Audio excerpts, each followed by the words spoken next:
Filha Perdida, filme da Netflix. Olá pessoal, tudo bem? Eu sou a Carmen e hoje vim fazer resenha de um filme. Pela primeira vez faço um vídeo específico para falar de um filme. Normalmente eu faço um vídeo com apanhado geral de tudo que eu vi no mês, né? Amazon Prime, Netflix, relacionado à série e a filme.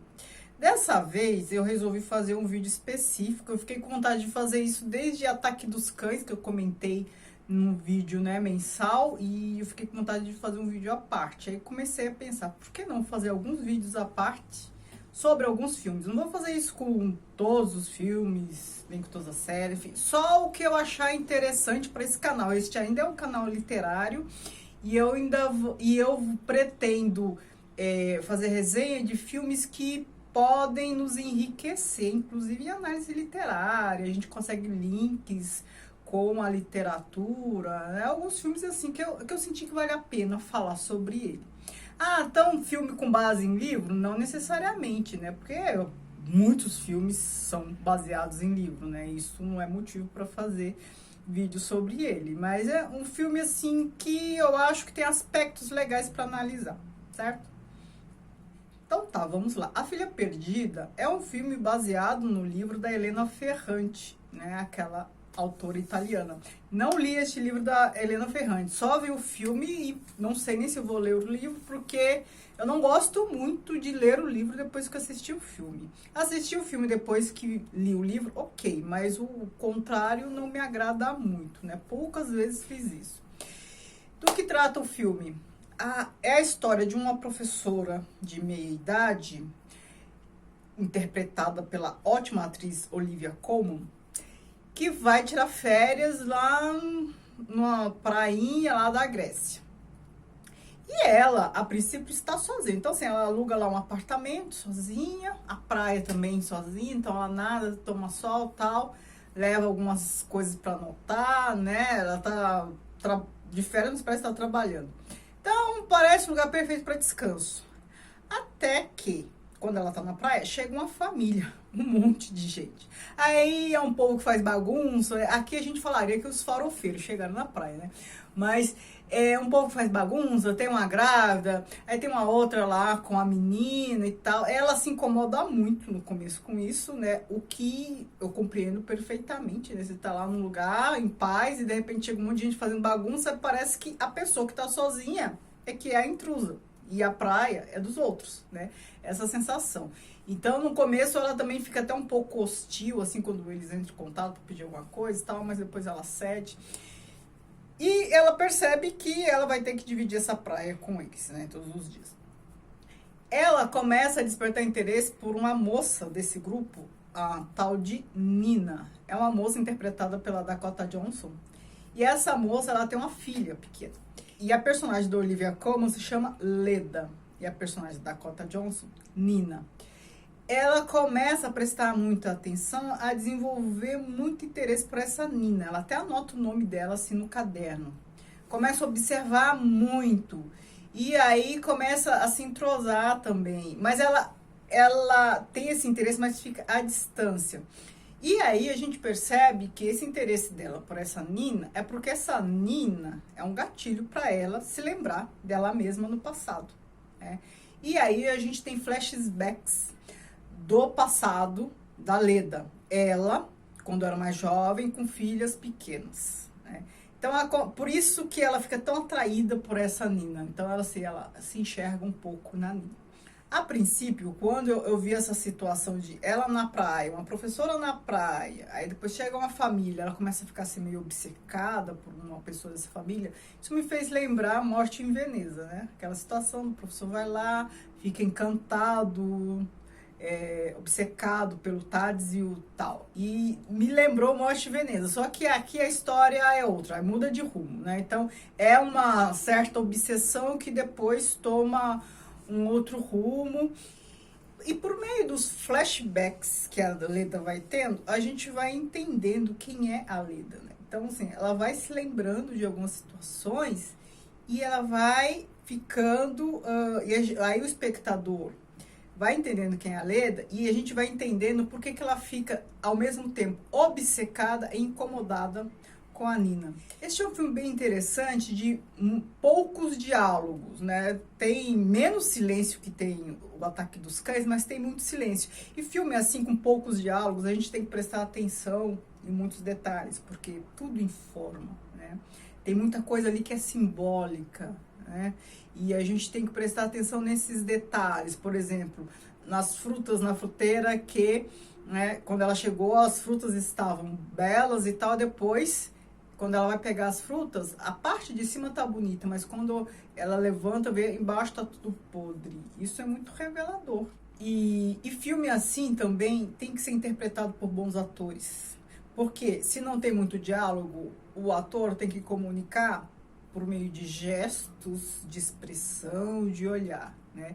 E as atrizes são boas. As duas atrizes que interpretam a Leda, né? A Leda jovem e a Leda mais velha, são boas, elas realmente comunicam, ou seja, a gente sente o que elas estão sentindo, mesmo sem elas falarem, sem elas expressarem os sentimentos. Gostei do filme, acho que vale a pena assistir, só que não é um filme com muito ritmo, só que não é um filme dinâmico, ele não é parado, né? Ele tem mais movimento que o Ataque dos Cães, mas ele não é muito dinâmico assim, você tem que entrar na onda do filme e ir somando, né? É aquele tipo de filme que é por acumulação que você vai entendendo, né? Você vai somando uma cena na outra, um flashback, e vai indo, né? É como ler um livro, né? Que as coisas vêm aos poucos, né?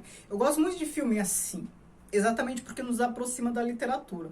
Na literatura você vai indo aos poucos, né? Os filmes normalmente, como eles trabalham com imagem, a imagem revela muita coisa. Só que filme com este perfil, com essa característica, as imagens revelam muito. Só que como o filme não é muito dinâmico, a gente tem tempo de observar, de interpretar os silêncios, né?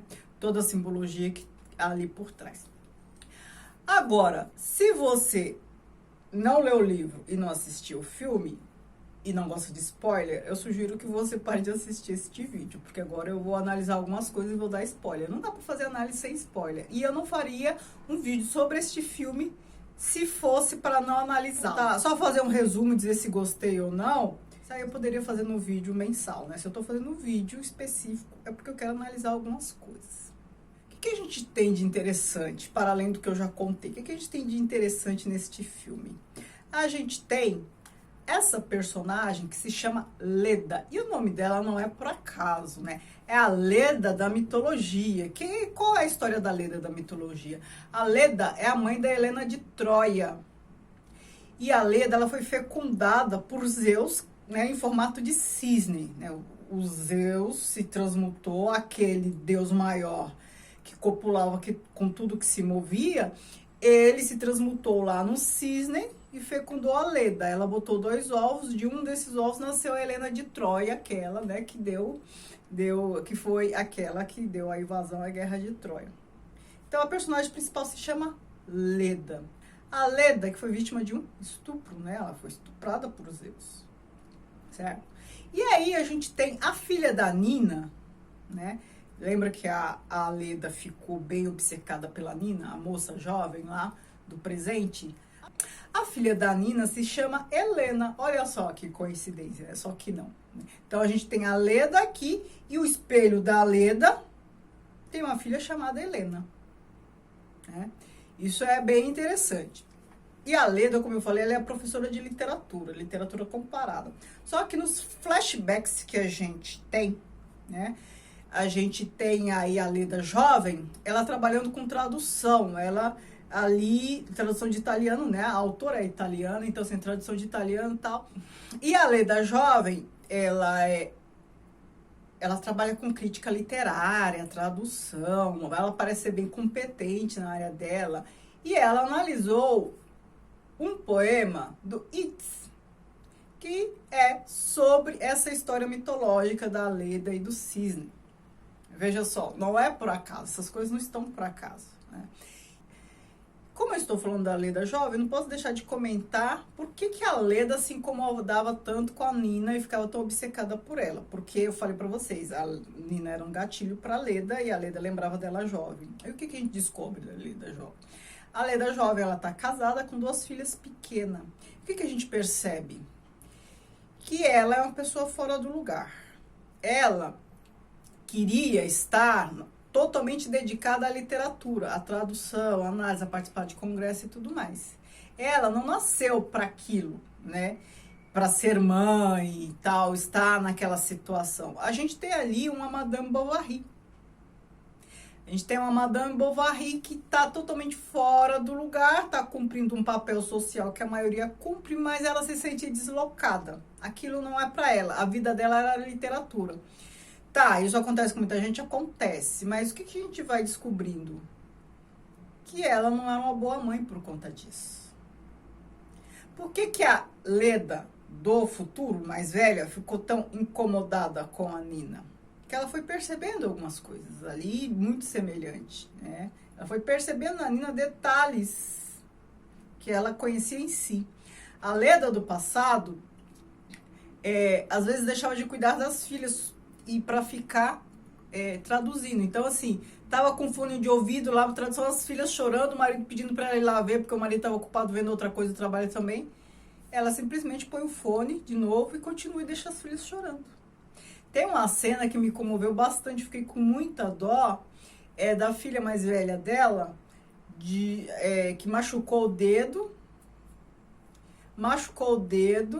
e a Leda foi lá acudir, meio contra gosto, foi lá acudir, e a menina implorando pra mãe beijar o dedo, né? Aquela brincadeira de criança, pra beijar o dedo e sarar. A Leda não beija. E ela pede, por favor, mamãe, beija. Ela não beija. Ela não beija. Ela não se comove com as crianças. Ela não maltrata, assim, né, de bater e tal.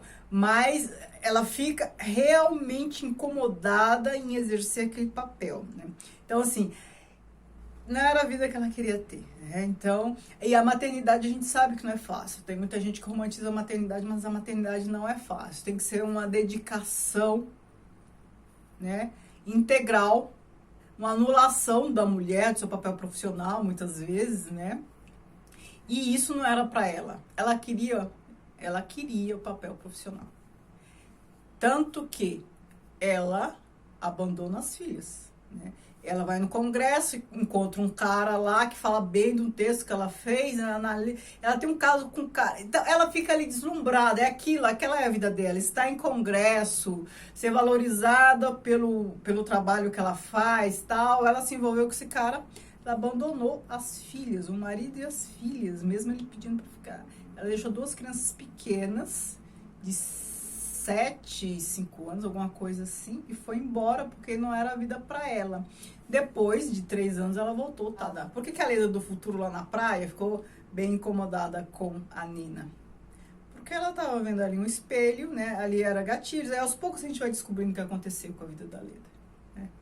Então no começo é estranho o fato de ela estar lá sozinha, porque descobre que ela tem filhas, onde estão as filhas? Ela não responde, é aquele silêncio. Ela vai se incomodando, né? E vão acontecendo coisas ali com a Nina e a filha que fazem com que a Leda lembre do seu passado. É por meio desses flashbacks que nós, espectadores, vamos entendendo quem é a Leda, o que aconteceu com ela.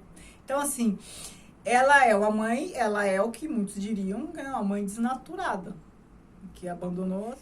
O episódio da boneca, né? Ela deu a Leda jovem deu a boneca dela pra filha, né? E a filha não cuidou muito, isso que ela jogou e a boneca quebrou.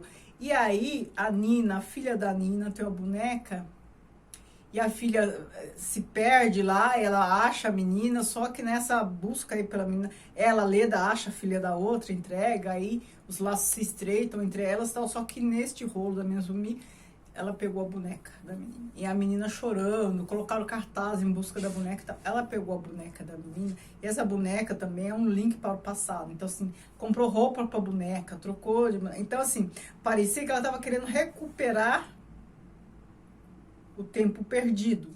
A boneca ali simboliza muito a Leda do passado com a Leda do presente. Praticamente une, né? É um elemento ali simbólico de união das 3, da Leda do passado com a Leda do presente, com a Nina ali e a sua filha. Quando eu vi essa boneca, me lembrei também da peça do Ibsen, Casa de Bonecas. A boneca tem essa simbologia. O que é a boneca? É só a figura de uma mulher, né, ideal, bonita, né, que a gente fala é uma boneca? Não. É a figura de uma mulher com comportamento que todos esperam que ela tenha, né? A bela recatada do lar. A Casa de Bonecas do Ibsen, por que tem esse nome? Porque a personagem, a Nora, ela vivia ali numa situação que era plastificada, né? Então, não parecia uma vida de verdade. O marido dela queria para adereço, não é? Então, é aquela vida perfeita que a sociedade espera. Uma mãe perfeita, uma esposa perfeita, coisa que ela não conseguiu ser e tá tudo bem porque aquilo não era para ela, né? Tudo bem, eu que tô falando, porque isso a incomodou, né? Isso a incomodou na história. E é por isso que a Nina era um gatilho para ela e tal, e aí ela se desarmoniza totalmente. Ela viajou para ter férias, um pouco de tranquilidade, não, mas ela ficou totalmente Percebam que quando ela estava sozinha na praia, ela estava tranquila, sozinha. Quando ela deixou de estar sozinha, ela ficou intranquila. Perceba a diferença entre solitude e solidão, né?